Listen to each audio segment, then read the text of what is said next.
Now, Onic Philippines, if they want, if they want a gold lane fighter, Esmeralda is the way to go. Even though there's a Lunox on the other side, Esme is just overall good against Lapo and Joy. Or maybe just go for the traditional route here. Because considering they also already have the CC, but basing on the perks of hero so far, they might pick a new hero as well and give the CC to Kelra. Selena for Super Prince. Okay, Arlott against the Lapo and then CC gold lane.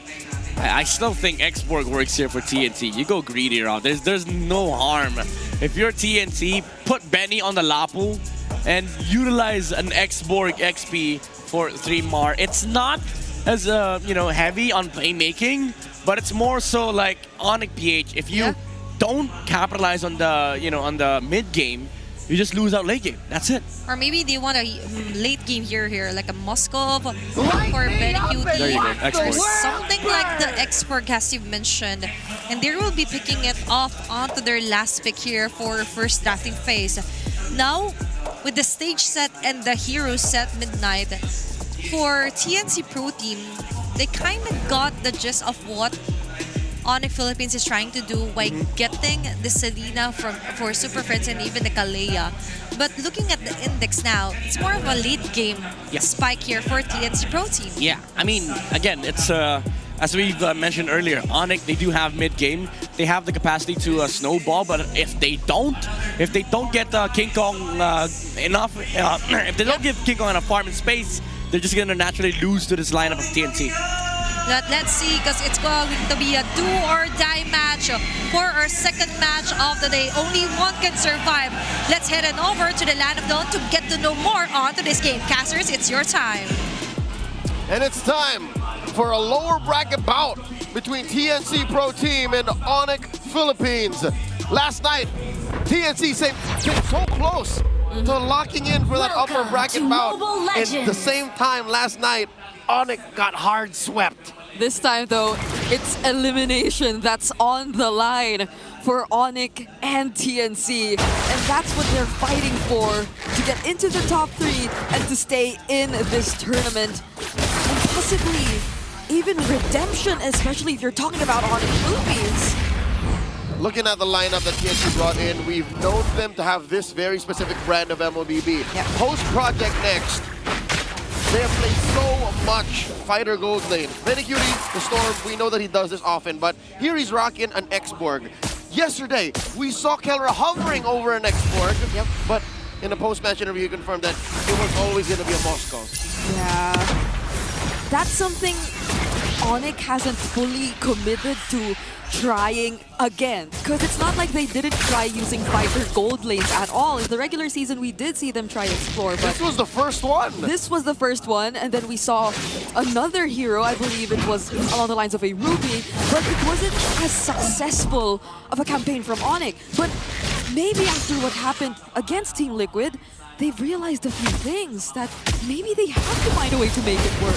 This first game will definitely set the tone for what has elapsed and what transpired in the Onic boot camp to try and reset after yesterday's tragedy. Again, a sweeping loss against the Cavalry. This is their recovery. It starts now. Turtle about to spawn in the lower quarter of the map. Chakno gets knocked up here. TNC members are very low. I'm not so sure how they're going to be positioning themselves for this first. I'm surprised he's not actually trying to reset prior the objective. This is expanding rivers either way, but Chakno's still staying here. And now they're not able to do anything. Nothing, Bree. Nothing. 10 seconds after it spawned, again, same question, like, what was the play? Usually when teams concede a turtle, there's always something else that they're looking at. Here, TNC seem to be going at half speed. Yep, and it's not what I'd expect for a team who's always been so committed to fighter lineups and have shown us such brawly games the previous day. This feels like TNC when they entered Game 5 last night. It's a much more careful, conservative approach to playing the game when in fact, this is not what worked for them at all. Yep, they've always been more successful in their element when they're constantly fighting. with a lineup like this, I don't exactly see how they can pull off a Phoenix Flash. That's the random fights that come out of nowhere that end up in a beneficial trade or totally free kills for TNC. That is their MO. That's what's been successful for them in playoffs. And at least for Onic, I'm liking how good they're holding the mid lane. And now speaking of mid lane, Chapnu might actually fall here. He's trying to sustain everything, and he will with the revitalized Super Prince. Fortunately had the flicker. Oh, but that's the Tsunami Slap from Brusco. Still not able to pick up a kill though, even if Kellera, or even though Kellera did join the fight. You see that? Both teams had their own fair share of doubts. Ult's thrown over here. Revitalize is popped over there. Flickers even from Super Prince. That's a lot. Yet no one fell. I'm even surprised that Chapnu still lives. Because those are 3 members of Onic who poured out so much of their skills in an attempt to take him down. Maybe not the Tsunami Slam, but it's not like they needed it for that kill, supposedly, towards Chapnu. That's veteran Wiles, the wisdom that comes with playing for so many years in the MPL. He debuted in Season 4. He's been playing since 2019. That's 6 years that Chapnu has been doing this for a living, and he knows that Asaka's Kachak, he would not die. Benny Cutie gets his Fire armor pop. Yep, and that's 9 playoffs appearances too. But then Lancy going in, Super Prince has nowhere to run to.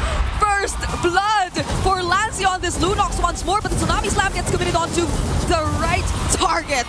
Saida's nowhere to be found. And there's another kill that goes into the hands of King Kong. Oh my god, Kirk going from target to target. Kellera dealing damage as well. All enough time for King Kong to take the turtle. That was such a quick decision from Onic Philippines. Even though the fight was still on, King Kong did not decide to join at all. No. He just had to focus on his priorities, and being a Yisun Shin, this is such a great start. And that puts them almost 2,000 gold head. 5 minutes in, 2 turtles in the back pocket.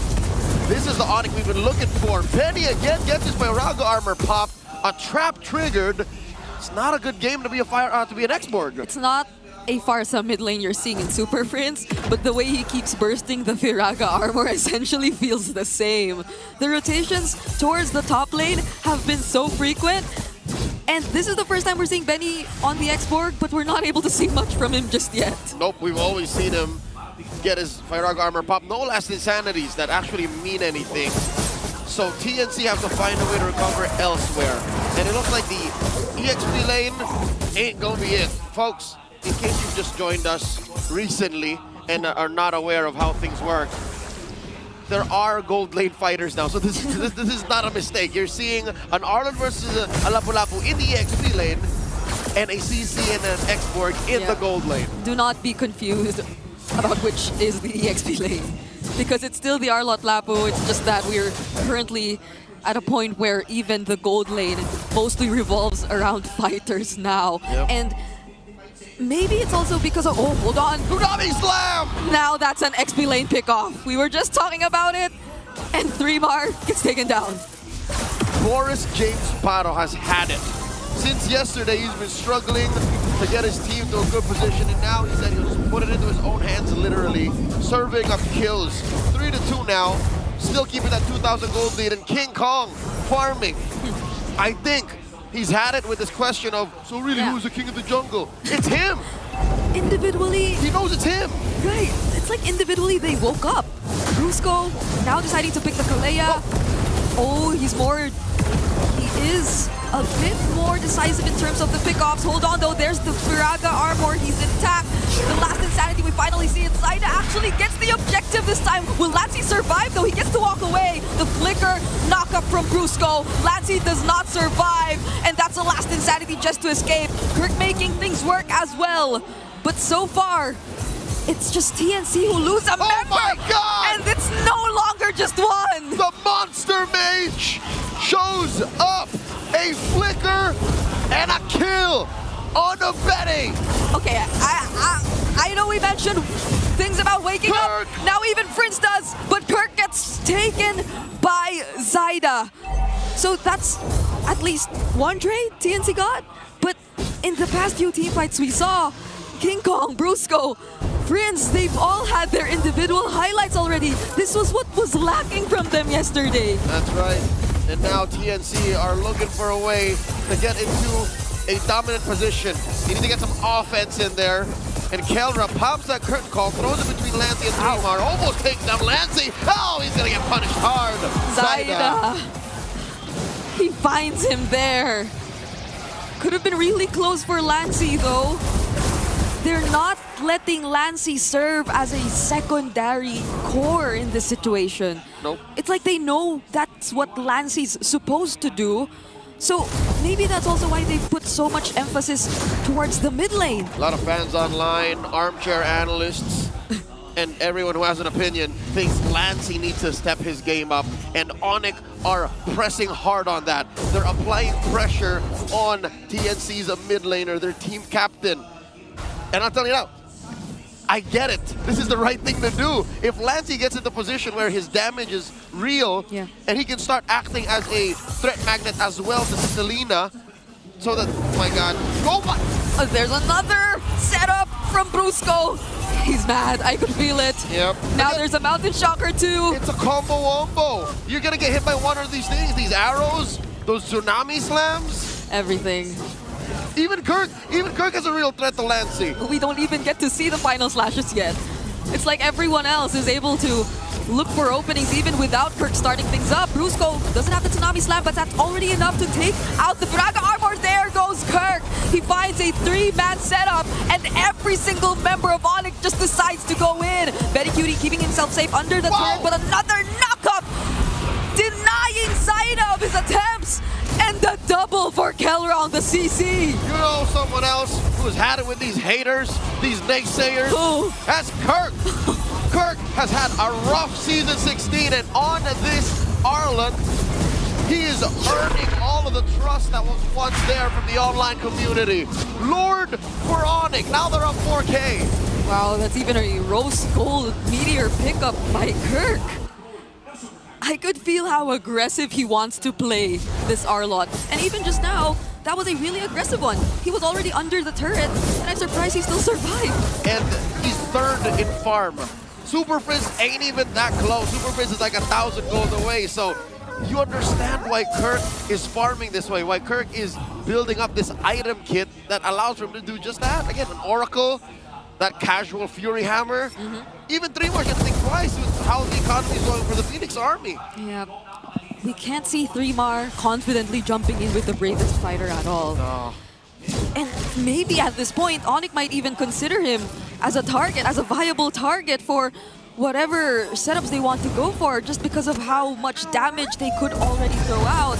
But what they'll be prioritizing for now are the turrets. That's right. In a fighter gold versus fighter gold type of lineup and matchup, the map is your #1 enemy because you don't have a marksman, pushing isn't as easy. Lancey catches an arrow, does not pull the trigger just yet. No Purify, no Brilliance. And look at the free damage that Onic has laid down on him. Oh no! Oh, you just said it. You cannot feel at ease when you're against this lineup of Onic. It was this close to a fight actually breaking out. Super Frizz's consistency on the Abyssal Arrow is out of this world. 42% over 11.5 minutes of competition. Yep. This guy's been... I don't think Frizz slept last night. Nah. I think he just practiced Selena.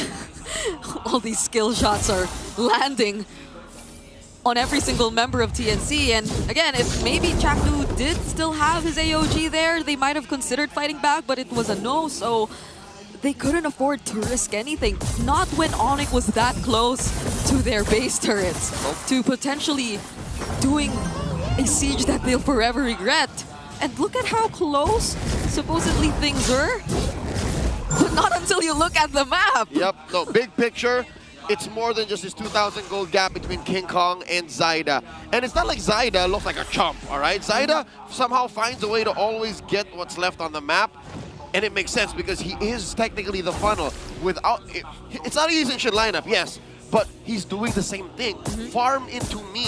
Let me get the burst damage I need so that some way, somehow, Chaklu's set up their bait plays with Dreamar will make sense. If anything, I feel bad for Benny.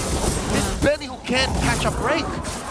And imagine this guy, just yesterday, was using heroes like the Cho So he could do and find openings all by himself. He could even try and go for pickoffs all by himself. But now it's different. He's an export. And since they're playing from behind, they might need him a bit more for defense. But is that really the way Benny wants to play? The truth is much closer to a high-tech Pinata. That's exactly what he is. Onic's gonna throw stuff at him, he's gonna break, and then he throws more stuff at him again. And it's rare that he finds them with his Firaga armor intact, is what I'm trying to say. 7,000 now as Onic secures their second Lord. Item game is looking so much worse. TNC are getting depraved, even these small camps. You see here, Super Prince and Brusco are checking this purple.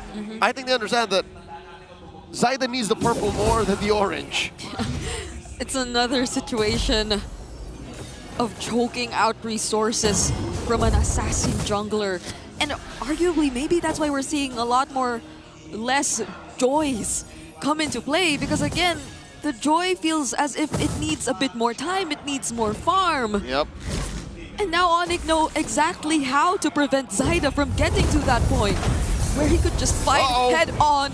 Oh my goodness, the brilliance was already used. And it was quite a point-blank arrow. It's just, you can never tell when Super Prince decides to flicker in and jump you. Approaching a 9,000 gold lead Onic has, and it's miserable. The purple does finally spawn, but King Kong's gonna take it away like their lunch money. Joy is in this category of junglers like Hayabusa, like that needed. Final slash on 3! Now they're looking for action. Zaida trying to go from behind, but the Tsunami Slam was ready to deny him of another trade. They actually get to take down 3mar with that setup by Kirk. And that's 3mar, that's a Lapu Lapu. Mind you, did not have the time to get the damage reduction, did not have time to get some spell vamp, and that's the last insanity! Oh my goodness, because of the brilliance, the arrow landed on Benny. And now Jackno's next. Zaida trying his best just to clear the ways, but it doesn't stop Onic from clearing every single base turret left. Mount Shocker by King Kong, threatening a TNC. There's a Tsunami Slam! That's a fleeting time, Kalea. And Onic will not prolong this game any longer. A 15-minute game that goes over to Onic. The Super Fam are back with their first win in the playoffs. A lightning round against the TNC.